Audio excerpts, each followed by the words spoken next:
Hello and welcome to My Mom's Basement, presented by Barstool Sports, and a very special edition of My Mom's Basement where we're not recapping the Penguin, we're not recapping Agatha All Along, we're not recapping anything. We're just breaking down the nerd news of the week.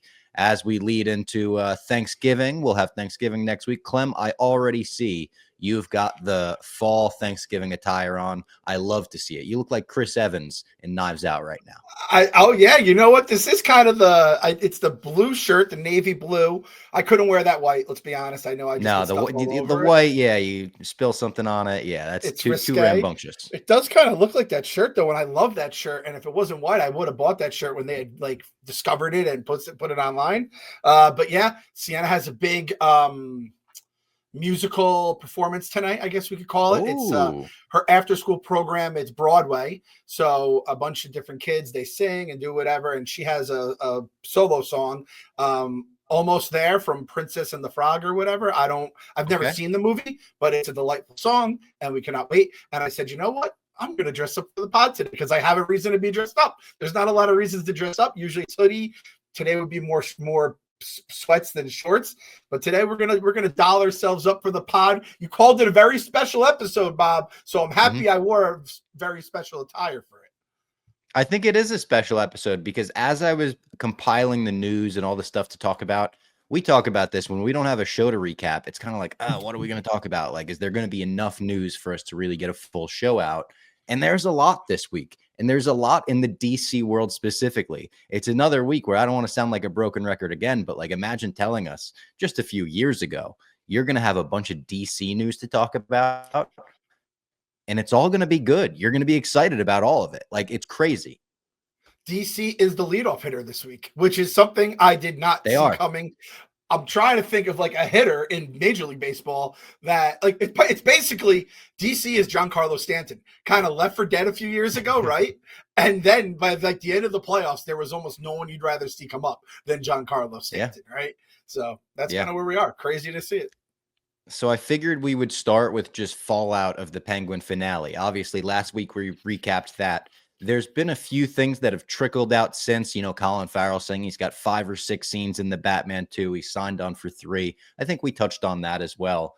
The one big thing that we did not touch on last week that kind of got discovered right after we recorded is that in episode 4, Centani, in that episode, Julian Rush's office is shown, and on his desk, there is what appears to be the Scarecrow's syringe glove and mask. I don't know how it didn't get spotted all the way back when episode 4 aired. It took till like after the finale aired. But I think Julian Rush is the fucking Scarecrow now, Clem.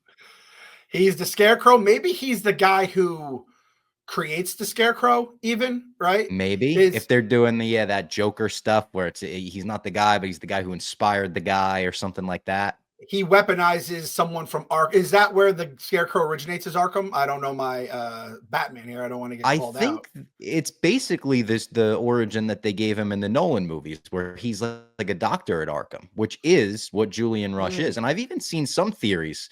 People say when doctors get banished from their practice due to like medical malpractice or something like that, oftentimes they'll just change their name, and then they continue in the medical field. What if Julian Rush's name is Jonathan Crane? And right before he moved to Gotham in this universe, he did some fucked up shit. And, he was experimenting with fear gas early. And then boom, because he's already playing on fear. He's got the red light therapy. He's got the bliss inspired, drug that they were giving people at Arkham. Everything except his name pretty much lines up. And I do feel like we threw that around a little bit as a theory that it was him, but again, just didn't know if it was going to happen. Didn't think it did, and was like, all right, let's move on. And shout out to all those internet sleuths out there who are listening to the sound of Boba Fett's spurs to, and slowing things down and removing all the other audio from a video clip. And now they kind of did the same with that was background. There's no way the Basin Boys are finding that stuff. We throw some, ragtag theories around, but we are not deep divers to that extent. We're not going frame by frame, like the act of like discovering that. I don't even know how it could have happened. If you're watching that episode, because it's just flashes, you barely see the office, and people have even pointed out like she's only at his office because she called in a total emergency, like, hey, I need to be picked up. I need safety right now. That might have been one of those things that, like, maybe he was even trying to hide from her, but hey, it was last minute. He didn't have the time to put that away. Look, there's so many little things about the theory that I went from, like you said, we touched on it during the season where we were like, oh, that's, kind of fun, but we never bought in fully because it didn't seem like that was going to be paid off. Now it's like, oh my God, I love this theory. I want this. And people were even saying, I'm not a Sons of Anarchy guy, but the actor they have to play Julian Rush is a huge character on Sons of Anarchy. And there was a lot of talk during the Penguin of like, why would they cast this amazing actor to play such a small role? What if this wasn't that? What if this was his version of Colin Farrell in the first Batman movie, where it's like, we're just going to give you a taste and then we'll expand on him later on? Because they left him alive at the end. They left him with Sophia in Arkham. So there's like little breadcrumbs there that I think will be paid off in the Batman Part 2. Yeah, and this is, I'm sure we'll get to the other thing that, that was discussed post finale, but it's one of those things where you realize that this is one of those franchises where they're going to have breadcrumbs in the background, and the people, and the Easter egg people are going to be grinding. You got to get those YouTubes out and be the one person to point out the Scarecrow first. And our boy KFC, he's currently watching live. I believe I had talked to him, he was episode 6, and he goes, by the way, this doctor guy is the Scarecrow, right? And I was like, funny you should say that, Kevin. I sent him your blog, and then I said, don't view that, actually. There might be some like light spoilers about what happens in the final two episodes. Yeah. What's the thing you're referencing, the other thing that was talked about? Was it the accent video, or was it what Matt Reeves said about Batman, or something completely separate? The Court of Owls. Oh, of course. So the Court of Owls, I think we touched on this last week a little bit, but I wanted to expand on the Court of Owls because everyone's talking about that final shot, literally in the court where you see the curtains forming owls, the silhouette of owls. And it's crazy. And I really do believe that in the Batman Part 2, they will be a factor. I don't know if they'll be the main villain. I think they very easily could be. Some people were asking for further context on the Court of Owls, and I want to give a little further context. So they were introduced during my main comic book reading time. I think I've said that in the past as well. When they rebooted the DC universe in 2011, it was called the New 52. And I was like, oh, this is the perfect time to dive in. All of the stories are going back to issue 1. We're going Batman #1, Superman #1. And I loved that. So the first storyline they went through with Batman was the Court of Owls arc. This Batman is like 5 years into being Batman. So he's not like the most souped up prime Batman yet, but he's also not like a rookie. He's been doing it for a while. He's pretty good.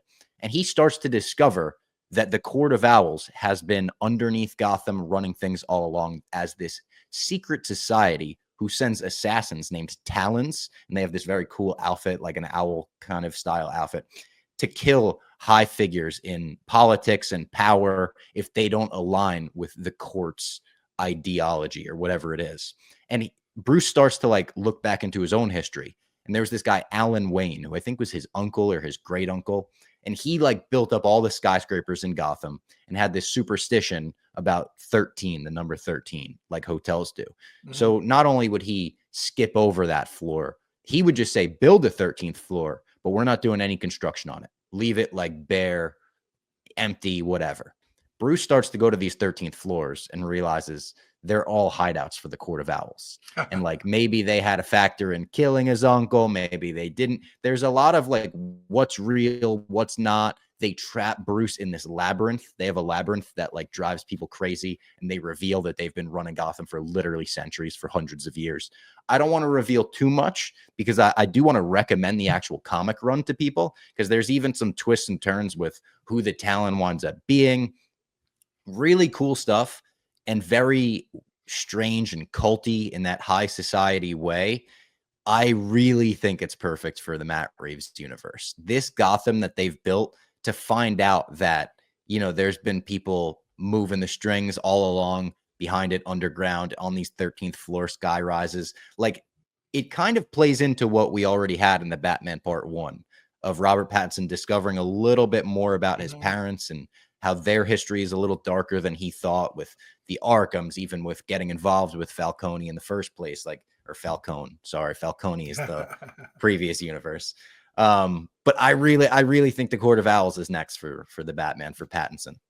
Yeah, and like you said, I think with this universe, it's more grounded. So you're not having your Batman Forever level characters, and you're not having Mister Freeze shooting people with these crazy cannons, right? You Yeah. have uh, corruption and like assassins, which is very real, Yep. and just the rich people doing really fucked up rich people things on the download to get the power and the whatever they need in this world. So, and it's gonna feel like the Wayne family is not going to enjoy the Batman. If the Wayne family was a real life family, they would probably already have spoken out against the Matt Reeves movies by they try to halt production. Part 2, they're gonna be outside. Like certain people, it's gonna be like a Boeing whistleblower is what's gonna start happening to people involved with the Batman. And then the only other 2 things that I kind of quickly mentioned of the Penguin fallout, there was the video of Colin Farrell talking in his actual voice with the Penguin prosthetics on. Felt as uncomfortable as seeing your teacher at the grocery store or something, where you're just like, no, I don't even want to see it. I don't want to think about it. You are one thing to me. And then, like, I don't have an issue seeing Colin Farrell do interviews. That's totally fun. When he's in the makeup, that's when it throws your brain for a loop. Did you hate that video as much as I did? You sent to me, I said, this is a cursed video. It's and it's different when you have first of all, actors who like you've heard Colin Farrell speak before he became the Penguin, so you know his real voice. But even it hurts almost as much like when I watched The Wire, and then you realize like all these guys that were like these badass Baltimore dudes were British, and they're just coming with their little fancy Elba, you're like, what the fuck is this? So, but to do it with the makeup, which again, you forget it's Colin Farrell half the time. So then it's like, just having a sign above it that said this is Colin Farrell, I would be like, whoa, this is breaking, the reality here, the disbelief. So that, no me gusta, Bob, but keep sending them my way because I just love it. It makes my brain like turn onto itself and give me like a little brain cramp. Even when he does the voice for like a split second in that video, he's like, I'm not gonna miss the makeup, I'm not gonna miss the fucking voice, and like does it for a second. I was like, oh, there he is, there's our Oz. There he is. That motherfucker that we hate now. Another thing that Matt Reeves said about the Batman Part 2, and this isn't even something we could really break down, it's kind of a no-brainer, but he's like, Bruce Wayne is gonna have a really hard time being Batman in Part 2. And I think that's because in the first one, he realizes by the end, like, maybe I was fucking up a little bit. Maybe by, going by vengeance the whole time, I might have created this crazy world of supervillains where if I rise the stakes rise for Gotham. It's a Batman story as old as time. I feel like that's been going back to the Bob Kane, Bill Finger era. Yeah, it's something I've never thought of. And they definitely have alluded to it in different Batman movies and probably TV shows and the comics, and even going to like, I don't know if it would be in Marvel as much, but like you said, and I never thought of it this way, going from the typical organized crime underground with the mafia and that kind of crime to the like masked crime, like you said, everyone's just gonna be like, everything was fine until that one dude with a mask came, and then everyone else started wearing masks. And I could see a J. Jonah Jameson or whoever that is in the Bat universe being like, that guy's the problem. Tell me you couldn't see that happening in real life with the way we have with news. Oh my God. News media. And that was, what's funny is as a kid watching the Christopher Nolan movies, there is a vibe of like a lot of the cops don't like Batman, especially by Dark Knight Rises when they're trying to fucking catch him when he comes out the first night. And I was always frustrated, like, why don't they fucking understand? He's the good guy. And then you grow up and you're like, oh, of course that would be the reaction. You'd be like, are you fucking kidding? This guy with the bat mask, this lunatic is the good guy? Like, he's as crazy as the rest of them. That's what people would be thinking, at least. A lot of people, I think. So it is like interesting when you put that in a very grounded, realistic Matt Reeves-esque universe. I think you got to go down that path again. And I do enjoy how this is changing the way I think about a lot of this stuff, a lot of the Bat universe. And then, I recommend everyone rewatch the Batman after seeing the Penguin and just being like, all right, this is the universe we're in. And how was it? It was good, right? So good. It's so like, especially by the end when like, not Sophie, when Selina is confronting Carmine and like they're in the pool hall and he remembers like that all means way more. They Rogue One'd it. They did a fucking thing where it's like you did a thing after the fact. It's not a prequel, but you did a thing after the fact that now makes the movie better. It's awesome. Now, I will say this to people that are going back and haven't watched it since the first time they watch it or are watching it for the first time. It's a dark movie. There is some twisted shit in this Yeah. movie. So, poor Trent watched it for the first time. Our sweet, innocent Trent. Can you give us Sweet T's reaction? Because he had some great Trent lines. It makes me just miss Trent, just like being able to talk to him, even like reading his blogs. I just miss just Trent's thoughts are always right on point. Yeah. They're always right on point. I just pulled up his text because he was texting me like throughout the movie. So he watched the entire Penguin series and loved it, pretty much not knowing it was connected to a movie. He knew it was connected to Batman. He knew it was a Batman show. But he said it took till like there was 3 weeks left in the show. He was talking to Feidelberg. And I think Feidelberg said like, oh, yeah, like Colin Farrell didn't even really like stand out to me in the movie. Trent was like, what?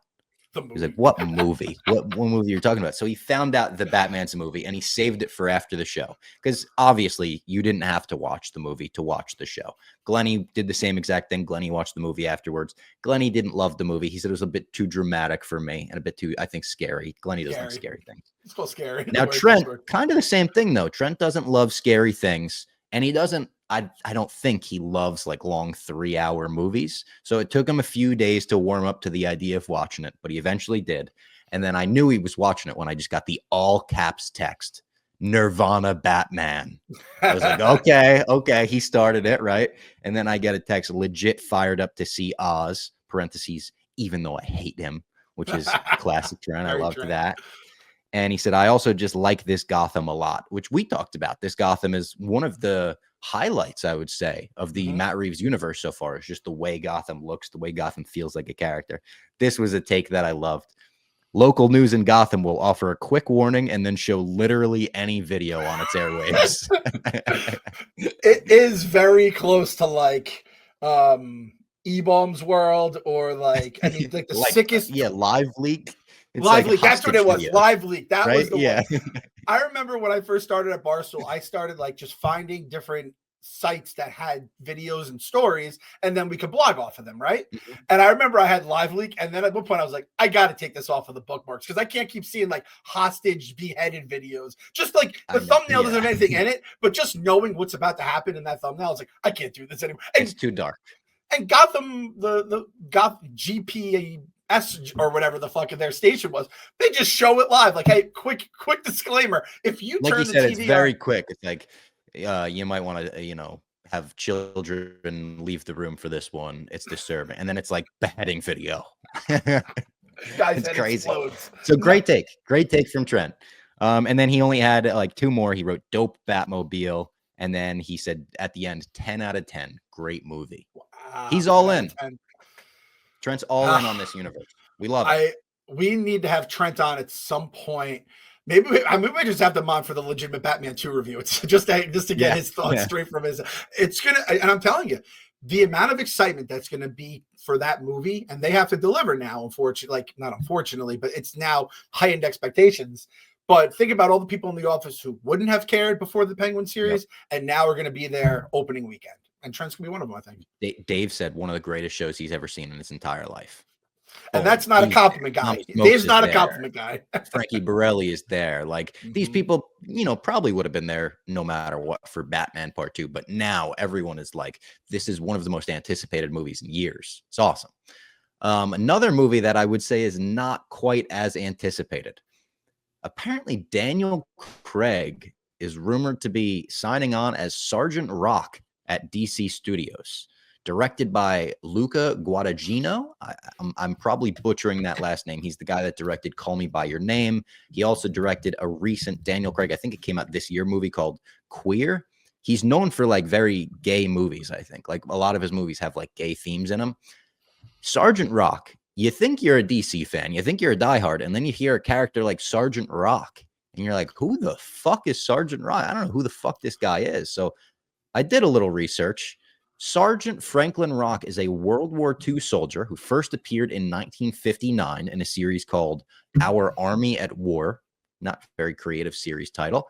He gained popularity until he got the series renamed after him in 1977. So he remained like a fan favorite character, I guess, in this series that was just about the army. It's not like a superhuman thing at all. It's people without powers, the army. got the series renamed after him. He's basically the ultimate soldier. He can shoot down planes with a submachine gun. He's trained in boxing and judo, proficient in hand-to-hand combat. He has a combat antenna. If you want to call this a power, he's an antenna. It's like a sixth sense. He knows when he's in danger. It sounds like a spider sense, essentially. Okay. Yep. In a lot of stories, his ending is interesting. He was killed by the final bullet fired in World War II on the final day of the war.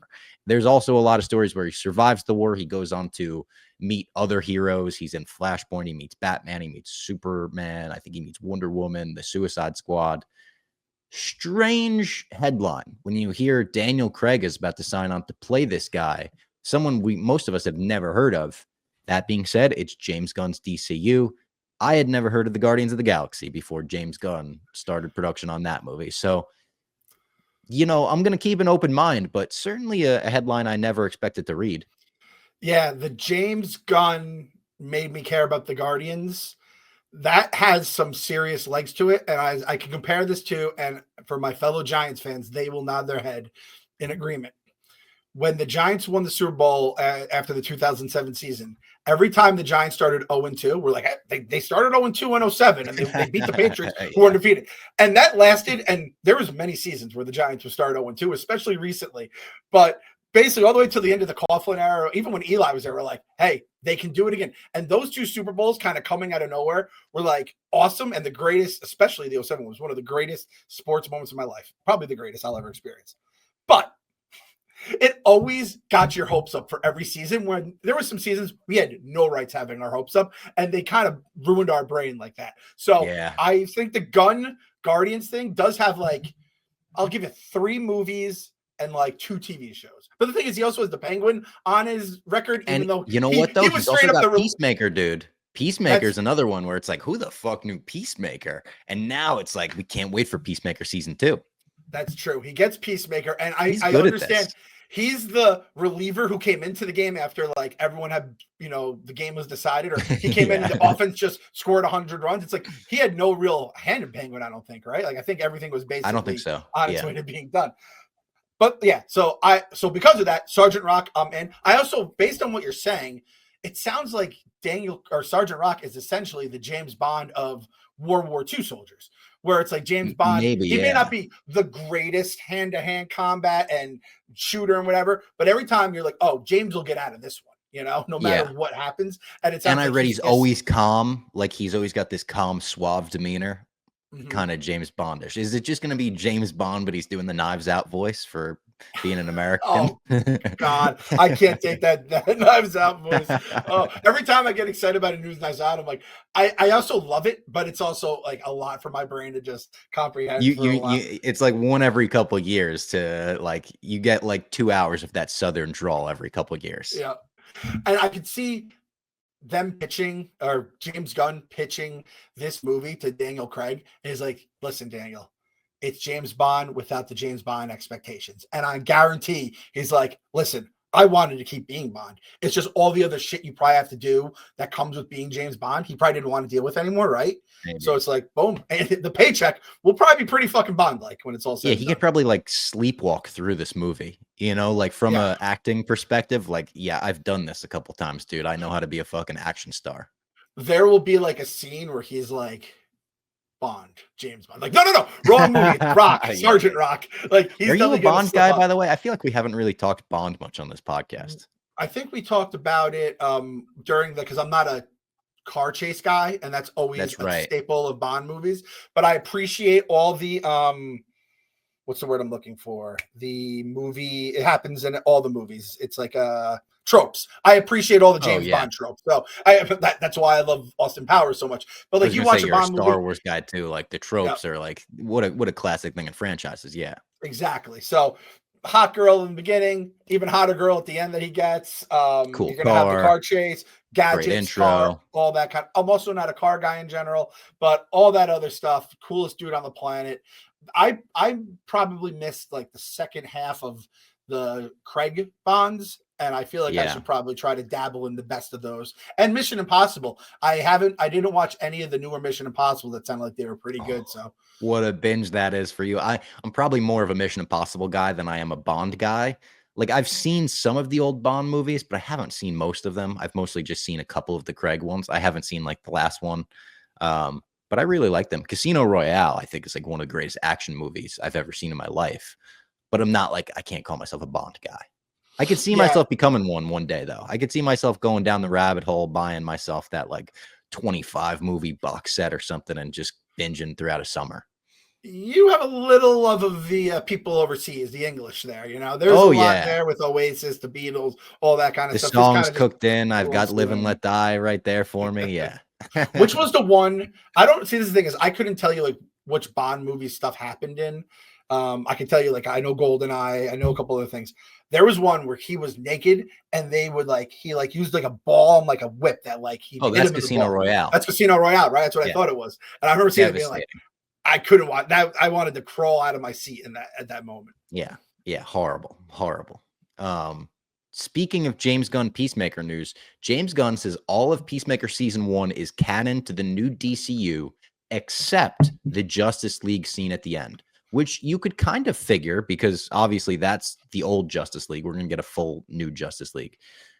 I don't know how they're going to deal with this. He says we'll kind of deal with that in the next season.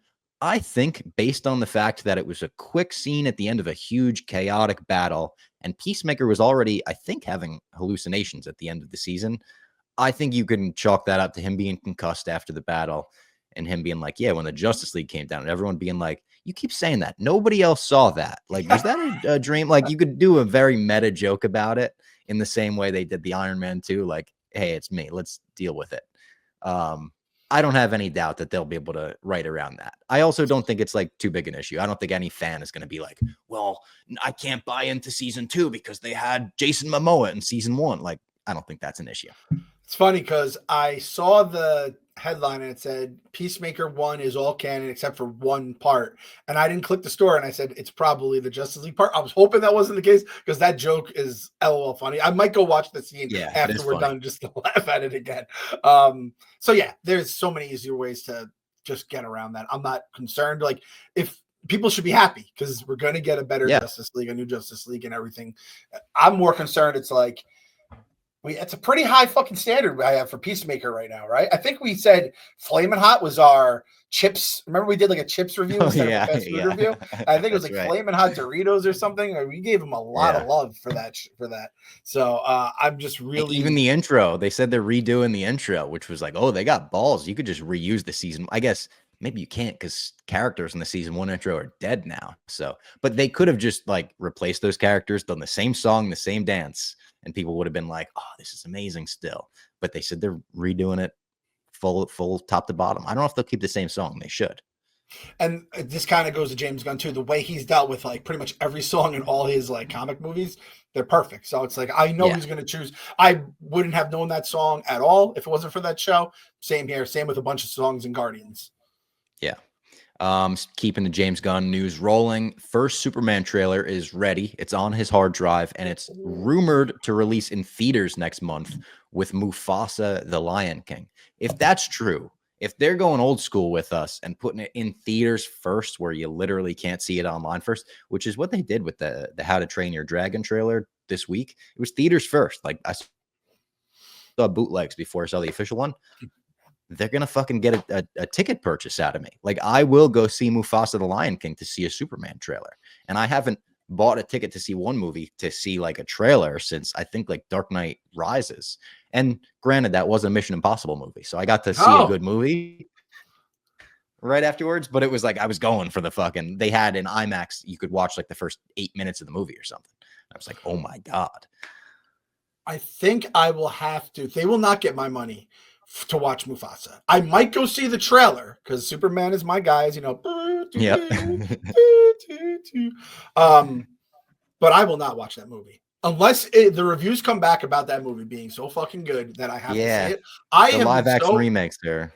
I have been so anti these live action remakes, and they have done nothing but prove me correct the entire every single release. I feel like just gets worse, and I just can't. I get so mad at that. If they had done that for Moana, I'm going to see Moana opening night if it's my choice with the kids. I might just go by myself and then go see it with them on Saturday. And listen, this is someone that I do think it's going to be a letdown. I have Moana 1-1 in my Disney movies now. It's ranked that high. It is a special movie for the family as well. My daughter was obsessed with it as a kid.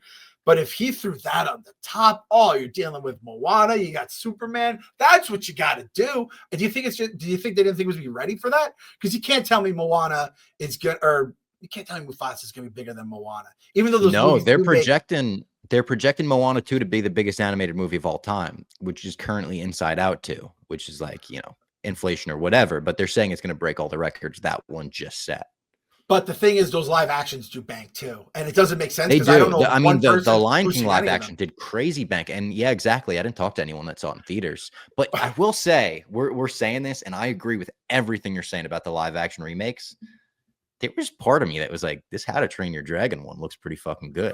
I don't know what it was, but that one I was like, and I understand that one is like the cheapest one of them all, not in terms of like cheap, but like they're retweeting the movie just so they could keep it in people's minds when they open the How to Train Your Dragon world at Universal. Yeah, like it's literally just like it's a retweet. They're remaking the exact same movie, same shots, most of the same cast. But I think it looks good. It's fucked up. It's messed up, man. We're living in this twisted world where, I mean, like, I guess back in the day, they made shows and movies just to sell toys, and now they're doing it with theme parks and all this other stuff. So I don't know if I mentioned it on the pod, but when I first saw the Mufasa trailer, and it's like they're talking, and I'm like, oh, this is a Lion King thing. I'm like, wait, didn't that movie come out? I was so fucking confused. And then I realized it was a prequel. And I was like, yeah, that's right. Like Beyonce was in it. That was the whole thing. I was so fucking, that was like an old man moment that I had in my life. That being said, I also should want to see this movie. I love The Lion King. Lion King is my 1-2 on the Disney movies. I want to go back to the Pride Rock, learn about Mufasa, learn about Scar and their whole thing. But it's like, if it was animated, I might care. When it's not animated, I can't do it. However, now they're lumping my guy Clark up there. Kind of a double feature. It's a double feature. This is good for us to know. I don't do the whole sneaking out of movies, blah, blah, blah. If there's a movie I want to see during that time, but it starts the same time, I just watch the previews in Mufasa, and then I go to whatever movie I'm going to watch. Okay. That's a veteran move. That's a veteran move. I would respect that. You know what it is? Sonic 3 comes out around then. I'll probably take the kids to see Sonic. So, all right. I just have to find some time it right. Yeah. Also, Creature Commandos premieres on Max December 5th. 2-episode premiere. This is the animated series, but it's technically like the first entry to James Gunn's DCU. I think it'll be good. I think it'll be funny. I think when you do an animated thing like that, you're going to give us vibes of Invincible. And I don't mean to like just immediately be like they're doing an Invincible thing, but I think it's going to be like raunchy, adult, clearly made for adults. I think it's like rated R, TVMA, whatever. Should be fun. I don't know. I don't really know what to expect. Yeah, it's going to be now my question for you is this: how much stock do you put are you putting any stock, if it's good or bad, on how the rest of the DC will Not really. No, they almost have a free play right here. It's like a free space bingo. Yeah, I like that. Okay, this is Gunn's free space. And are you going to try to watch it like opening night, opening weekend? Like, I'll probably watch it opening weekend. If the reviews are amazing, maybe opening night. I don't see myself like running to this. I didn't watch Dune yet. I will watch it this week for sure. I'll watch it before the next episode comes out, but that wasn't one that I felt the need to rush to because I heard the reviews were kind of lackluster. Now I'm hearing them turn around. Now some people are saying they actually liked it quite a bit, but yeah, it'll probably fall in that same zone for me where I'm like, I'll definitely watch it and I'm looking forward to it, but I'm not like, get it in my eyeballs now. Yeah, that's fair. That's fair. And this is kind of, I said this the other day, like my opinion on the National League Manager of the Year, caring about the award, was if the Mets guy won it, I was going to be thrilled. If he didn't win it, I truly did not care. He gave it third, whatever. If this is good, I'm going to be like, all right, Gunn has it, full steam ahead. Everything in DC is going to be awesome. And if it's bad, I'm like, it's a cartoon. He's just kind of getting his feet. Yeah. It's nobody characters. But again, what is your brain telling you? He made the Guardians good. He can make these randos fucking awesome too. And we've heard that the people playing these characters in the animated show will appear in the DCU. I believe already Frank Grillo is playing Rick Flag's dad, and he's going to be in Peacemaker season 2. So it's like they're introducing characters through a weird medium, but it's kind of cool that it's all connected. Voice actors playing the real characters and stuff. I dig that. I also dig our friends at GameTime. We absolutely love GameTime. One of our favorite sponsors here, whether we're getting out to a concert, a football game, a comedy show, whatever it is, we always use GameTime. And the holiday season's coming around. This could be a perfect opportunity to buy some tickets for loved ones using GameTime. Drop that on their plate Christmas morning. Oh my God, that's one of my favorite presents that I could possibly get. You give me an experience, tickets to a concert, a wrestling show, a fight, whatever it is. I love it. With GameTime's new GameTime Picks feature, they're making it even easier to get into a game. GameTime Picks filters out all the fluff to show you only the incredible deals on great seats, so you don't have to waste time searching through thousands of tickets. If I go to their website right now, we could see, okay, the Giants this Sunday, Tampa Bay Bucks at Giants, $43 can get you into the stadium. $43 gets you in. And what if it's your first football game? You know, it's like your first football game could be $43 right there. It's amazing stuff. Thanks to our friends at GameTime. Take the guesswork out of buying tickets with GameTime. Just download the app, create an account, and use the code MMB for $20 off your first purchase. Terms apply. Again, create an account and redeem the code MMB for $20 off. Download the GameTime app today. What time is it? Game time. You know what I'm looking at right now, Bob? This kind of applies to you. Notre Dame versus Army. The team of Hudson Valley is playing against Notre Dame. Shamrock Series at Yankee Stadium this Saturday. Oh, I like the Shamrock Series at Yankee Stadium. That's cool. Yeah. It's dope. So I'm looking at the game time. I was wondering, I was like, why does this apply to me? Why does this apply to me? Boom, Yankee Stadium. That's sick. Seeing a football game at Yankee Stadium. Yeah. $93. And they have it. This helps so much too. They show you what the football field looks like in the baseball stadium and what your seats will look like, what yard line you're at. So, I mean, you got some great prices on that. If you're looking to go on Saturday to the Shamrock Series, Notre Dame Army, the Army's still undefeated. And when they can't stop talking, they can't keep ignoring us after we beat Notre Dame. I'm putting us with myself with the truth because I live in the Hudson Valley. Amazing. I love it. Shout out GameTime. All right, now let's get into some Marvel news. We got our first synopsis for the Fantastic Four. Not anything shocking in this. I'll read it off. Set against the vibrant backdrop of a 1960s-inspired retro-futuristic world. I love a retro-futuristic world. Forced to balance their roles as heroes with the strength of their family bond, the Fantastic Four must defend Earth from a ravenous space god called Galactus and his enigmatic herald, Silver Surfer. And if Galactus's plan to devour an entire planet and everyone on it weren't bad enough, it suddenly gets very personal. Ooh, we don't know what that means. Maybe some Richards family shit. There's a lot of rumors that Reed Richards and Susan Storm will already have their son in this. Maybe their son gets kidnapped or something. I don't know if we've done too much kids of the heroes getting kidnapped with Billy and Wiccan and all that, but sounds cool. Doesn't sound, surprising. We knew Galactus and Silver Surfer were going to be in it. We knew it was 60s. We knew it was retro futuristic, but I'm still really excited for the Fantastic Four. The only thing I worry about is the fact that it's releasing so close to Superman, and it seems like there's not going to be a lot of time for the CG artists. I know I've brought that concern up again, but I don't even think they've wrapped filming yet, and it comes out in July. That's not a lot of time.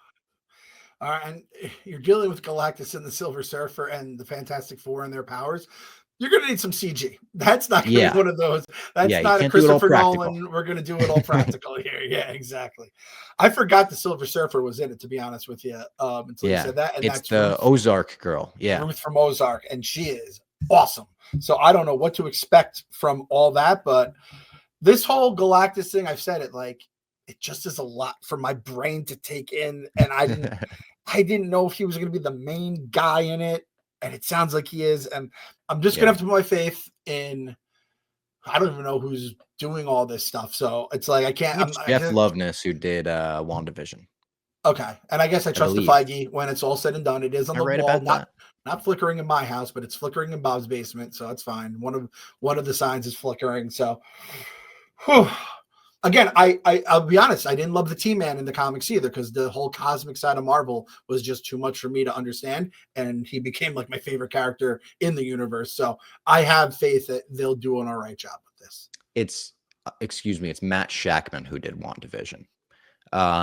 He has some interesting credits to his name other than WandaVision. I mean, he's directed an episode of Succession, The Boys, Billions, Game of Thrones. He did 2 episodes of Game of Thrones, The Spoils of War and Eastwatch in season 4 and 5, I believe. Or no, Eastwatch was they were season 7 episodes, unfortunately. I wish I didn't bring that up. I'm sorry. I read like the 4th episode and I was like, oh, I thought that was 4th season. It was 4th and 5th episode of season 4. This one is barely like Marvel news. You can't even count it as news, but I thought it was funny. Denzel Washington revealed that Ryan Coogler is writing him a role in Black Panther 3. So just out of nowhere, I guess doing Gladiator 2 work, he was like, yeah, I talked to Ryan Coogler. He's going to write me a role in Black Panther 3. And it's one of 5 projects I plan on doing before I retire as an actor. And he listed them off. I think he's doing like an Othello thing. It's a lot of like, he's into stage play stuff. And I think he was just in like Ben-Hur or something like that. It's a lot of stuff like that. And then right after he said, I've only got like 4 or 5 things to do before I retire, he's like, oh, I'm doing Equalizer 4 and 5 as well. They just want me to come back, which, you know, I'm a huge Equalizer guy. So I was fired up. You texted that to me right away. Even though I was disappointed in 3, I'm so thrilled we're getting more Robert McCall. Just have him equalize more in the next 2. That's what I'd like to see. Or my mind is already going, all right, what if they are making 4 and 5? But maybe he's just joking about them wanting him to come back because he was real serious about ending with 3. What if they recast Robert McCall as his son and they do prequels? John David Washington is a hell of an actor. I really like him. I'd like to see him in more stuff.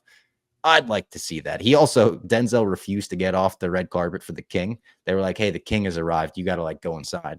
And he looked at them and said, I make my own rules. And he kept talking to the fans. Just Denzel's the best. I basically wanted to bring that up to say Denzel's the best. I feel like Denzel's been really feeling himself because I'm seeing these like red carpet videos popping up in my timeline all the time. I guess when he sees the light at the end of the tunnel, it's like, fuck it. It's like, what are they going to do? Suspend me? Right? Yeah. Are they going to yell at Denzel, an American, for not getting out of the way of the king? Like, the king doesn't have fucking authority over Denzel. Is Denzel the king in Gladiator? Yeah, I think he is. King? So fucking he's the king in my eyes. Fuck it, he's the king. Was it the Gladiator premiere? Yeah.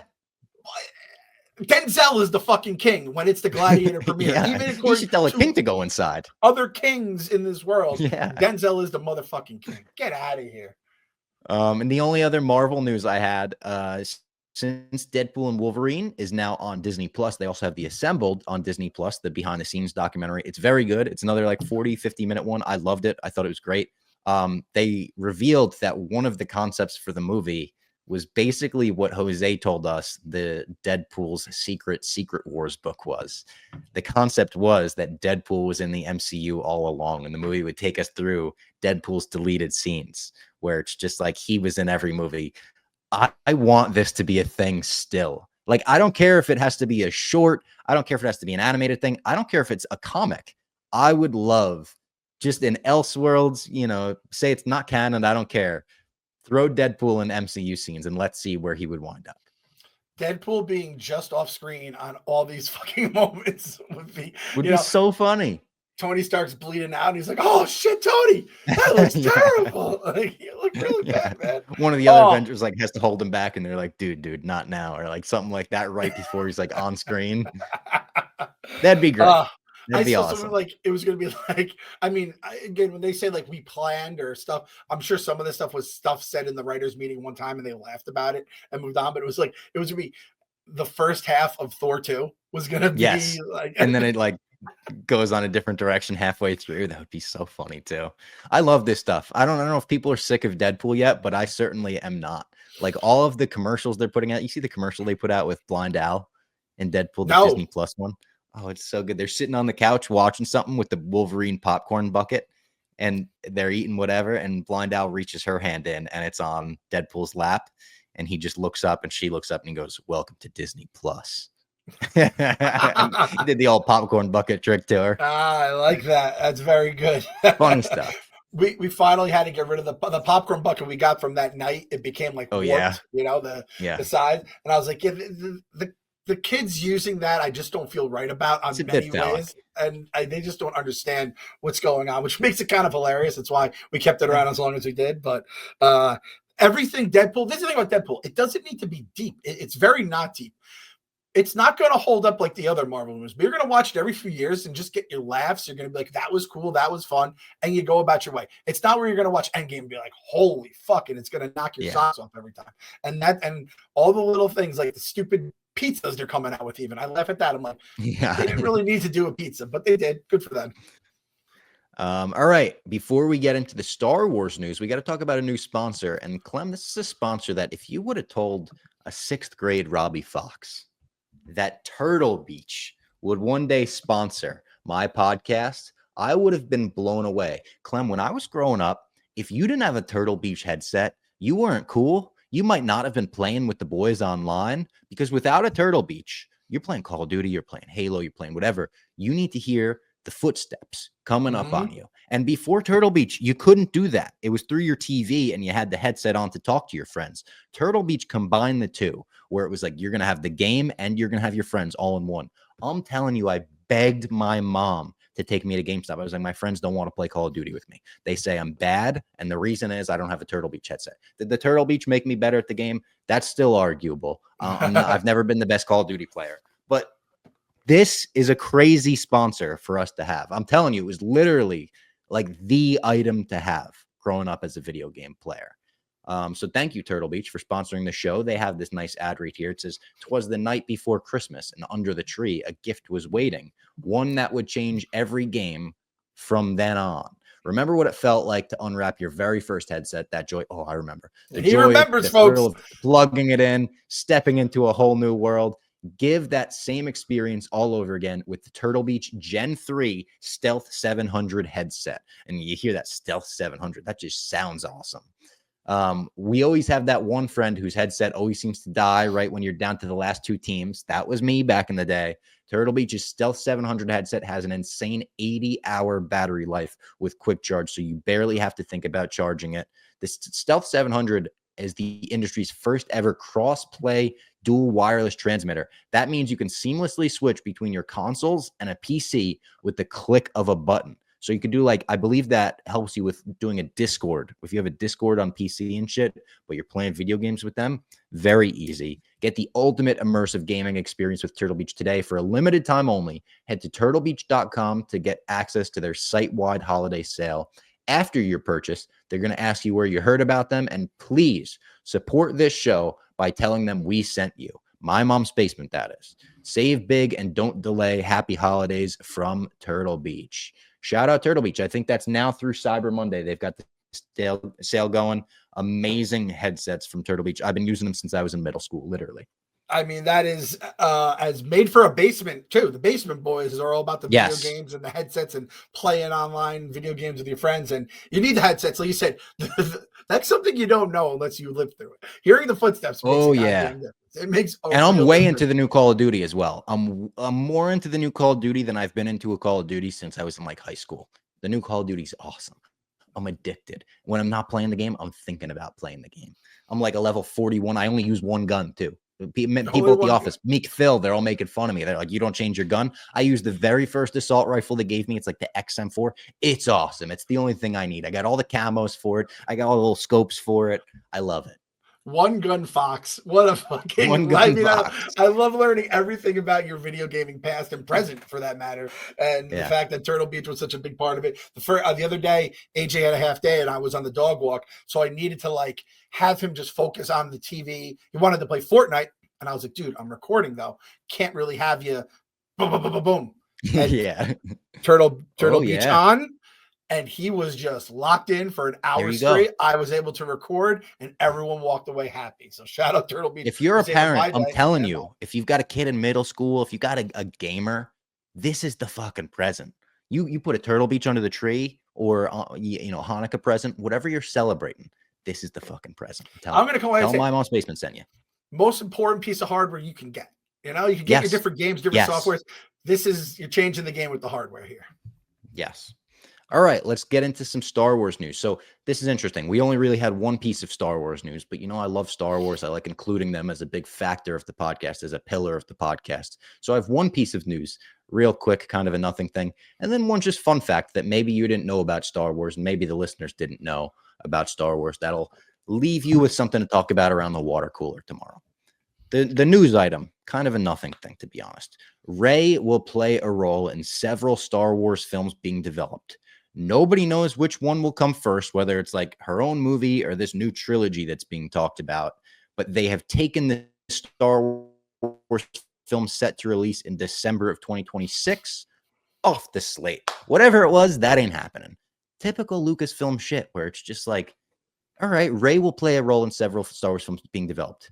I would like that. I'm one of the people that would like that. I know a lot of the fan base is like, we don't give a fuck about Rey. We don't even want to think about those movies. I can't get excited about this because who would believe this? Who would take this with anything other than a grain of salt? I know I said it last week. I'm saying it again this week. You've like ruined the trust that Star Wars fans have in you to get productions off the ground. Until we see the photo of, the director's chair, we can't believe this. It's just so funny to me that we talked about basically this exact scenario playing out. Yeah. And then a week later we're like, stop doing that. Just don't announce it at all. And then they did the thing again. They're like, don't worry, it's coming. Listen, I famously hated the last two movies of that trilogy. I did like the first one, Force Awakens. But like, I don't have really any hatred towards Rey. The thing is, it will make me think about it and kind of the whole. Yeah, but she was even for cool. Like Last Jedi haters. I don't think people ever hated on like Daisy Ridley's performance. I feel like that was one of the highlights. That was one of the things that even people that hated the movie was like, at least like her and Adam Driver were really good in it. I think the people wanted more from those characters, and that's why that was part of the like anger about it all. Yeah. So I would be excited for that. Also, like the sequel trilogy fan in me would be excited to have movies about Rey where like fucking Poe Dameron shows up for 5 minutes and he's in the cameo Lando role in this one, or John Boyega shows up as Finn. Like, I want all of that. Now, since that was the only kind of lame Star Wars news item I had, but I still wanted to have a Star Wars segment on the podcast, I dug back into the brain, into the Reddit boards, and I said, let me just come up with a fun fact about the original Star Wars movies that puts everyone in a good mood again. So I don't know if you knew this, Clem, but when Star Wars was coming out and George Lucas was developing it around the same time that Steven Spielberg was developing Close Encounters of the Third Kind, they both said to each other, one of these movies might be a flop. Like, we're doing some ambitious shit right here. How about we trade off the profits of our movie to each other? So no matter what, we're walking away winners. So they basically hedged. And George Lucas gave Steven Spielberg 2.5% of the Star Wars profits, while Steven Spielberg gave George Lucas 2.5% of the Close Encounters of the Third Kind profits. So obviously the movies come out and both of them are pretty much massive successes. Like Star Wars way more than Close Encounters, but both of them were successful. So Spielberg got $40 million from the release of the first Star Wars movie. George Lucas got $13 million from Close Encounters of the Third Kind. And this wasn't even the only person George Lucas handed off a percentage to. He gave 1.5% to John Milius, who is the director of Apocalypse Now, and also the basis of Walter, John Goodman's character in The Big Lebowski. I believe his character is like based on this guy, John Milius, look-wise at least. And George Lucas got like 1.5% of the profits of a movie called Big Wednesday for that. Haven't even heard of that. So obviously the people that made these deals with George wound up on the winning end of them. I think Spielberg has even joked about that, but there's something to talk about at the water cooler tomorrow. Spielberg made $40 million on a movie he didn't really have anything to do with, the first Star Wars. I had no clue that was a thing. And I feel like I feel like you've heard all the Star Wars fun facts, and that one came completely out of nowhere, Bob. So thank you very much.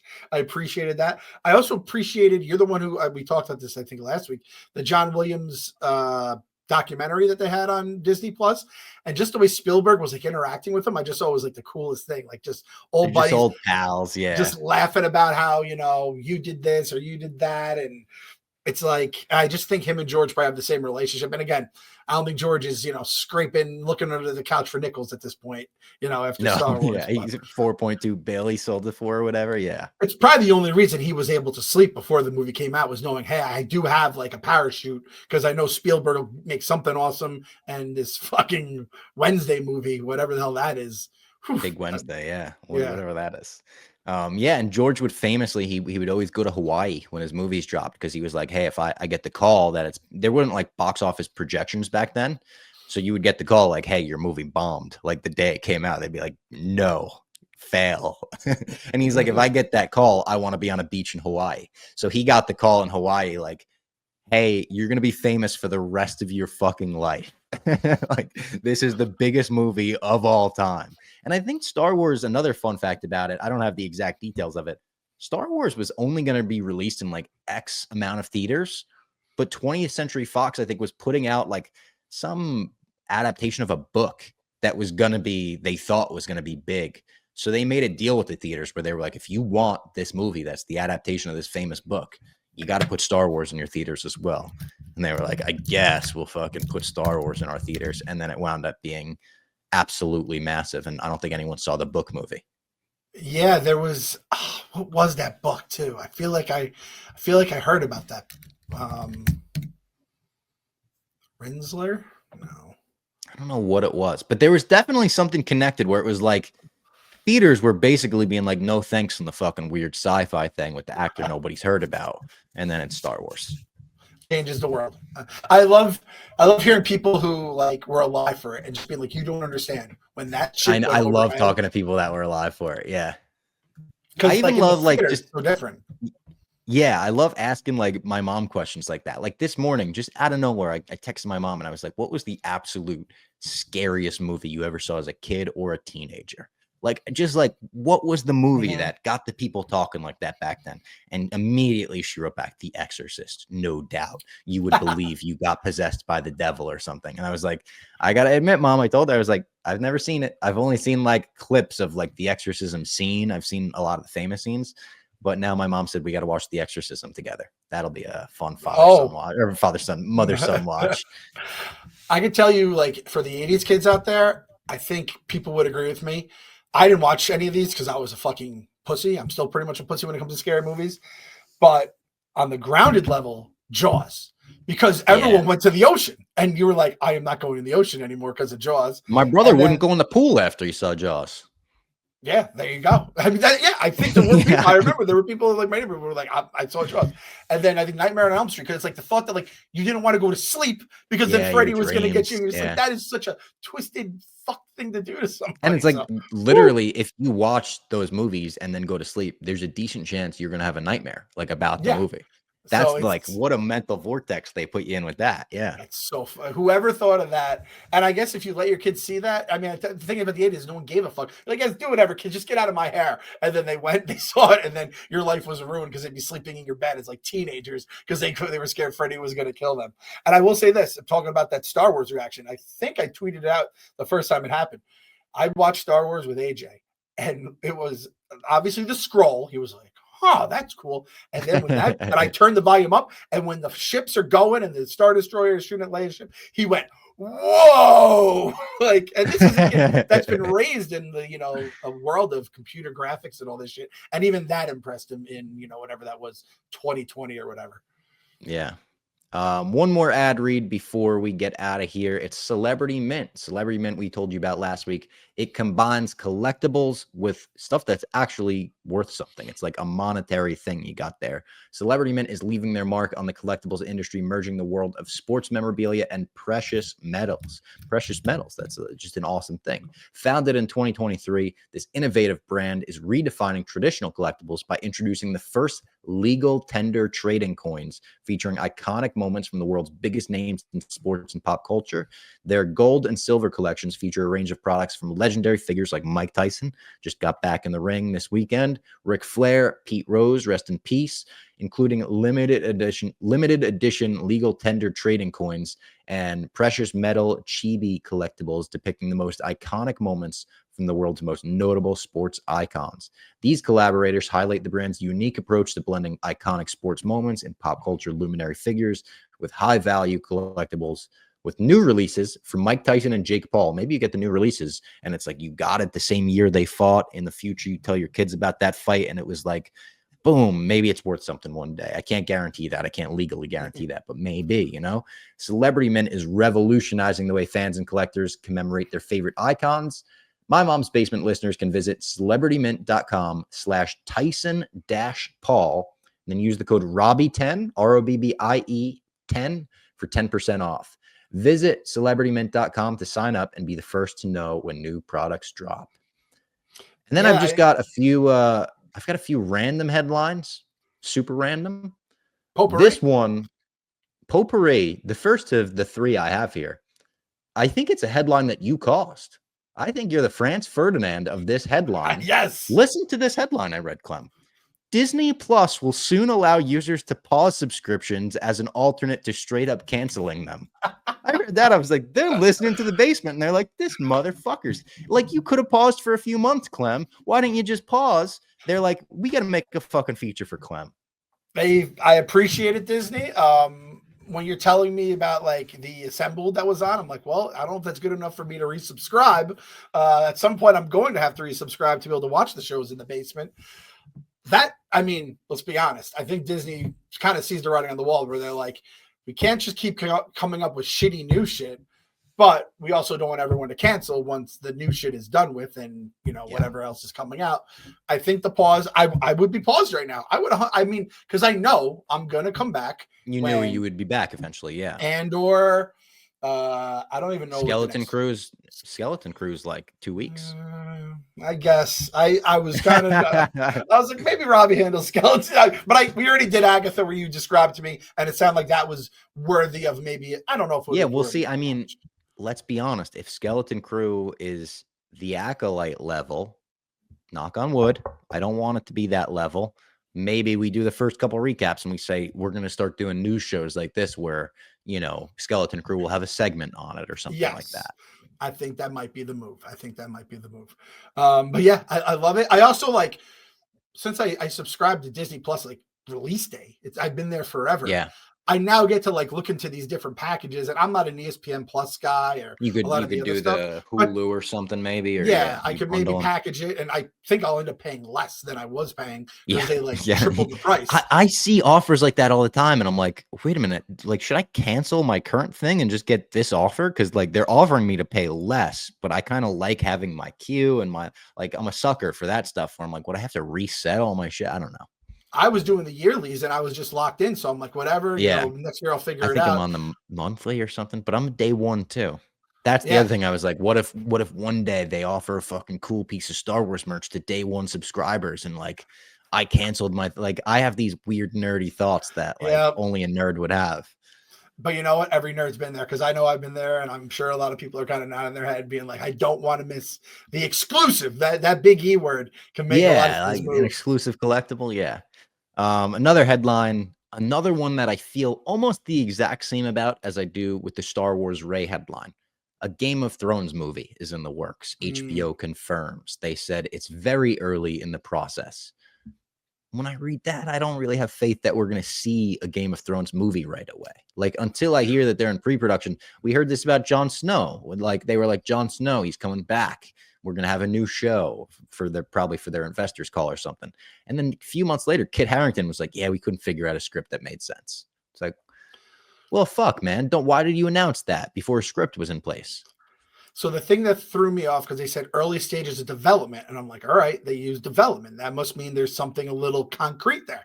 And then I looked it up, and in the article, they're like, no writer, director, producer, cast, someone had an idea is basically what they meant to write. They said, we got to make a Game of Thrones movie by like 2030 because the shareholders are going to want that kind of money. So again, I'll believe it when I see it. There was 1,800 Thrones spinoffs. I mean, obviously the way they ended Thrones kind of put a lot of those on the back burner, but I'm not going to get excited. And then even when they announce what it's going to be about, I'm still not going to they have kind of like double poisoned the well on us. The way they ended House of the Dragon season 2, along with obviously the way they ended Thrones, you're coming in at like, there's really no chance. I don't think they can really save face in the next 2 years until season 3 comes out, essentially, right? I was gonna say season 3, they're still in the realm with House of the Dragon, pun intended, where they can save face. If season 3 is Definitely. awesome, it'll be like, all right, all is forgiven, even though you ended on a weird fucking down note of season 2. But you can't put out a movie that flops. Like, that's like a big thing. Like, the first Game of Thrones movie better be fucking awesome. It better not be like, the lackluster, oh, this is a filler thing. Like, it's got to be balls to the wall, one of the best medieval times, or, whatever you want to describe it as, movies of all time.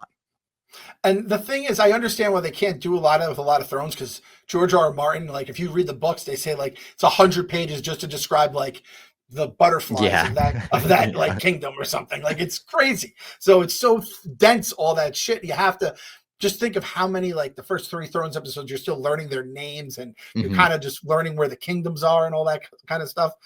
I said just what they could do is just be like, listen, we fucked up the last season. We're redoing season 8. We're gonna get all the actors back. They might be a couple Yeah. of years, 10 years older when it's all said and done, probably. But we're gonna do it, and we're gonna make season 8 fucking awesome. Basically, Khaleesi's going across. Remember that shot of her going across the sea, and we're like, business is about to pick up, and then business fell flat on its face.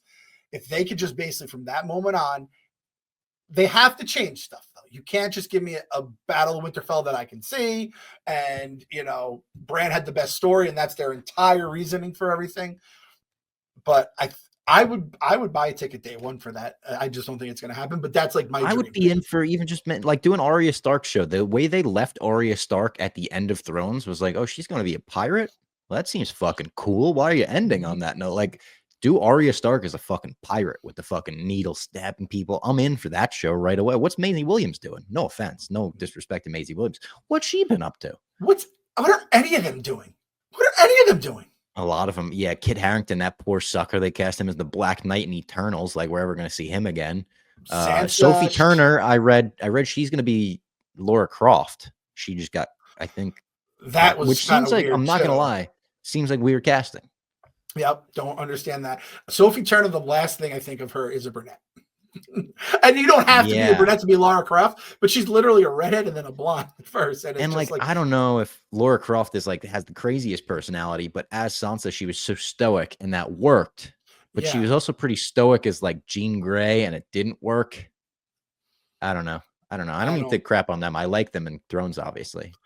But Bob, like, just go through like all the actors from Thrones, and it's like, Like, what are they? I feel Dinklage like is the Dinklage only had a one little that, run. Yeah. Oh, yeah, but well, like he was a thing before Thrones too. I'll tell you why nobody's doing anything. Because the Viper took all the roles. Pedro Pascal. Oh yeah, yeah. Literally. I mean, holy shit, you're right. Yeah. But he was only in Thrones for, I don't know if he was even in it for a full season. Like looking back, the No, I don't think he was. episodes, I I don't was think like, he was. holy shit, he made such an impact in such a short amount of time. So, and then he became all He of is Hollywood, cast in essentially. everything. Yeah. All right, and then the last news item I have of the day. We talked about a lot of stuff we can't even put our faith into. We can't even get our hopes up about. So I wanted to end on a great note, on something we can put our faith into, something we can get our hopes up about. The cast of Christopher Nolan's next movie is getting more and more stacked by the day. They just added Robert Pattinson. It's already got Tom Holland. It's already got Zendaya. It's already got Matt Damon, Anne Hathaway, Lupita Nyong'o. This guy is stacking this cast. He's cooking right now. And I say, let him cook. Every time they add someone new to the cast, I get a little more excited because I've watched Oppenheimer like 5 or 6 times since it came out. And I'm more blown away every time I watch it. I'm just like, holy fuck, I can't believe he made that as gripping and interesting a movie as it was. I don't care what this movie is about. We don't even know. I think there's rumors it's about like helicopter pilots. I don't even know if that, I don't know what that means. I'm in on it. And I'm also in on the fact that he cast Tom Holland, because Tom Holland has not been cast in a lot of great things. He's actually been great in a lot of the things he has been cast in. But obviously, outside of Spider-Man, he doesn't have this amazing acting career. I think this is the start of it. I think Christopher Nolan puts people on notice, and he's like, I fucking saw something in Peter Parker here that none of you guys saw. And boom, Christopher Nolan, Tom Holland, also Pattinson, Zendaya. It's all like the next generation, it feels like. He's done that in the past. When he did The Prestige, it was like Scarlett Johansson and Hugh Jackman and Christian Bale. It was a lot of like emerging awesome actors on the scene. He's doing it again. Bob, I give you permission to clip this, put it wherever you want across all social media channels. Thursday, November 21st, 2024. I'm calling it now. This new Christopher Nolan movie is going to make at least $1 million with this cast. It's going to be huge. Huge. It's going to be Massive. huge. I'm telling you, massive. All right. That's all I had for the day. I thought a good day of news. Do you think it lived up to this special episode I gave it at the beginning? Not only, Bob, it lived up to very special. I think we had a good time in the basement today. It was a very special episode. I'm happy I dressed for the occasion. Yeah, you looked fantastic. Next time, maybe I'll get a nice knit sweater or something. Because it'll be the Thanksgiving episode. Maybe I should get a nice sweater for it. I'll get a sweater for next episode. You know what? I want everyone to get your sweaters ready for next week's episode. You have to listen to the sweaters, watch in the sweaters. We will host in the sweaters. It's a sweater episode. Hey, get the sweaters ready. And also, reminder, if you've made it this far, get your fucking pie crust, because we're doing leftover pies this year for Thanksgiving. Oh, no, Bob. I did that last year. What? I'm doing something different this year. I did the leftover pie. Oh, no. You could do the leftover pie last year. I'm just saying, we told a lot of the people after the fact last year, and so many people were like, don't forget to remind me. What are you doing this year, though? Stromboli. Oh, very nice. I had my first Thanksgiving sandwich yesterday. Got the palate all warmed up for the big day, as you say. We're a week away now. I'd say everyone get at least one more Thanksgiving something in you. Sandwich, pizza, whatever, local delicacies. My buddy Joe Lightning, he told me last year he did, or one of these years he did egg rolls. And I'm like, that's a little too high for me. I'm in on that. I'm in on that. I like egg rolls. I'm in for someone to make those for me. I can't make I can't make them. No, I can't make them. But I think the Stromboli I can do. I think I will do a pie as well. Because why the fuck not? And you know what else I'm going to make for Thanksgiving this year? What? Snickers pie. I think I got to make a Snickers pie. The Rico Snickers pie. Yeah. The Snickers pie. And I thought you were going to say this when we were talking sweaters. I was going to say this in the beginning episode, so we had it out there. But again, got to stay off the radar. Black Friday, week away. Go to the Barstool store. We got a Grimace sweater going in there. We got a whole array of stuff going in. Best Jaden Daniels, if you're a Commanders fan, we got cool Jaden Daniels merch. We got the boom guys. Bring the boom. So big time in the basement. That's it for My Mom's Basement this week. We'll see you next week. Get the sweaters ready. Get the pie crust ready. It's Thanksgiving.